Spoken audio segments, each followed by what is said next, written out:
Alright, what is going on YouTube? And today we got a brand new Spiral Abyss Genshin Impact video.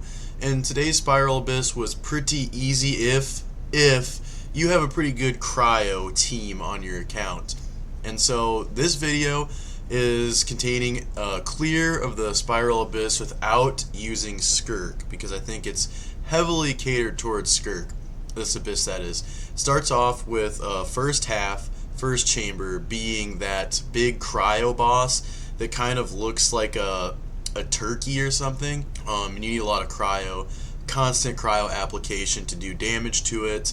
And then second half, you're probably going to want pyro. Definitely at least one pyro character, and honestly a heavy hitting pyro character, because the second chamber, second half contains a boss that you need to it's that little new Fontaine like dancer boss. It's one of Mavwika's boss materials in the actual world, like one of the boss fights. You'll see it in a second as well, but you just need to do pyro damage to kill all these mini versions of it that go around, and then you can cripple it, go hog wild, do what you gotta do. Other recommendations is first half along with your cryo character, and this is something I really failed at, so I kind of had to plan around this and get a little sneaky with my rotations. Is I don't have a lot of off-field damage, and I don't have a whole lot of heavy hitting skills. So you want like somebody like Fischl, or not exactly like Fischl, but just somebody that does some off-field damage and somebody who can use their skill, because the final chamber first half are the little like mage-looking bosses that create that big shield that zap you of your energy recharge. So most characters can't use their bursts. I'm sure Skirk is still able to, and they definitely catered this Abyss around Skirk, which is cool. You know, new character. Expect them to do that. And my cryo DPS game has not been the best. So this has honestly been kind of a fun challenge to get Ayaka to a really playable level. And I mean, it's cool. It's cool. It's been a good challenge, and also a challenge in the fact that I went in Abyss without using Hu Tao, which, you know, everybody who's familiar with my channel, my original channel, I was like a huge Hu Tao main, wanted to be like the best Hu Tao player in the world, but sometimes it's nice to just spice it up a little, show you that I can, you know, it's not just a one-trick pony.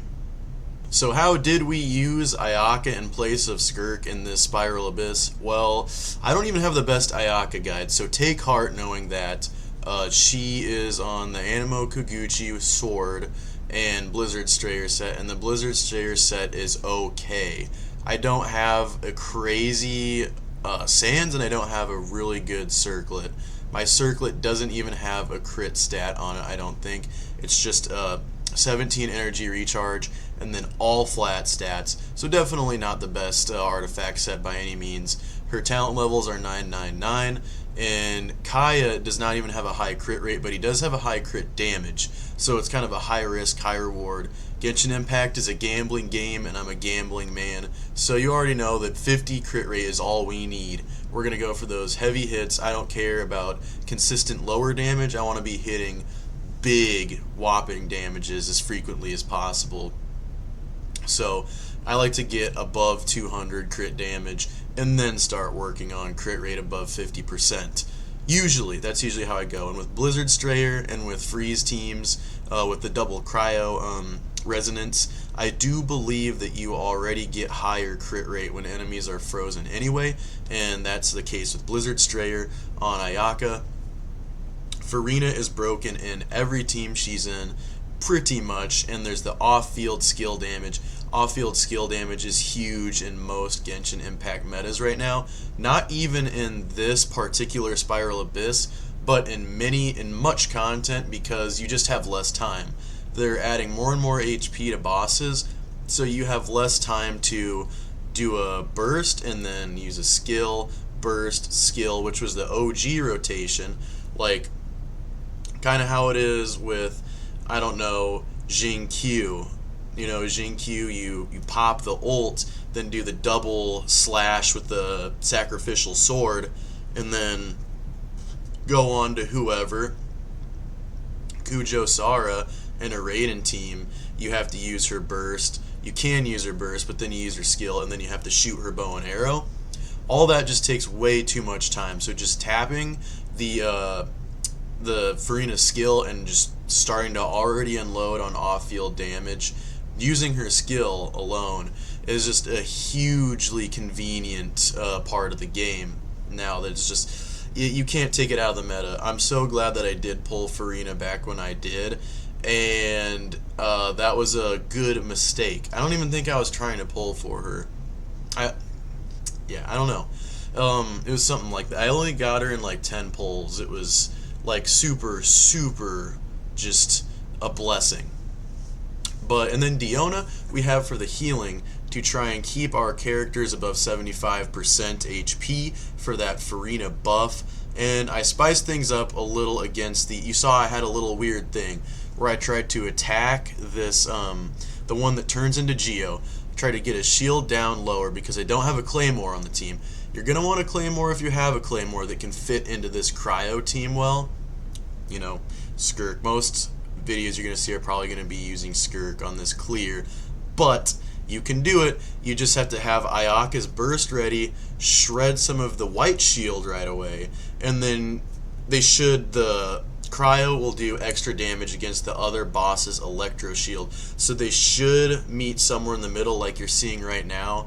If you lead with Ayaka's burst, dip out of the energy, suck shield, like circle, and then just start doing your off-field things like Furina, and then trying to hit from afar with Diona. They'll switch to their elemental shields instead of their white shield, and then you just start going in with the rotations. Like you see right here, Kaya is on a DPS set, so Ayaka is only getting buffed through one artifact set right now, and that is the Tenacity of the Millith. I'm not even running the Golden Troop on Furina because I don't think I need to, and I like getting that buff. Then we switch over here, and we get these little gremlins with tails, and the big fat green grass bunny rabbit, and we just go hog wild on him once we get our Mavwika rotations. I'm pleasantly surprised by Mavwika. Felt forced to pull for her this Christmas when she came out, and thankfully I got her in Sitlali pretty quickly. Sheelanin took me a lot to get, but ultimately this is a really good team, and it's 3 different characters that do really cool different things and can fit into a lot of different teams. So I feel more inclined to pull for characters like those than Skirk, which is just a main DPS for freeze teams basically. And you have to have a pretty good high investment freeze team to even make her insane and like a game breaking character. So I like the Mavwika team a lot. Mavwika can be used as off field, and Sitlali can be in teams that aren't just Mavwika. Obviously, Sheelanin is great in a lot of different teams too, especially with the Hero Ascender City set. So without further ado, here are the team builds, the comps, and yeah, we got Bennett, pretty standard Noblest build. Sheelanin is our Hero Ascender City user, and Sitlali is on Tenacity of the Millith. So yeah, we're just trying to absolutely buff Mavwika, and I haven't hit a 1 million ult with her yet, which I feel like I should be able to do by now, but I'm not really sure what I'm missing in that equation. Here is the Ayaka team. You can just look at everything I just explained to you. Thank you guys so much for watching. I hope you guys enjoyed. This video is coming out a little late because I forgot about the Abyss today even, which never happens. Usually I'm pretty excited about the Abyss, but I'm glad I did because it was a good day, and I managed to squeeze this in late. So hopefully this video still does well. But I love you guys. God bless you. Peace out. Good luck on your Abyss attempts and any potential wish pulls you do, and I will see you guys next time.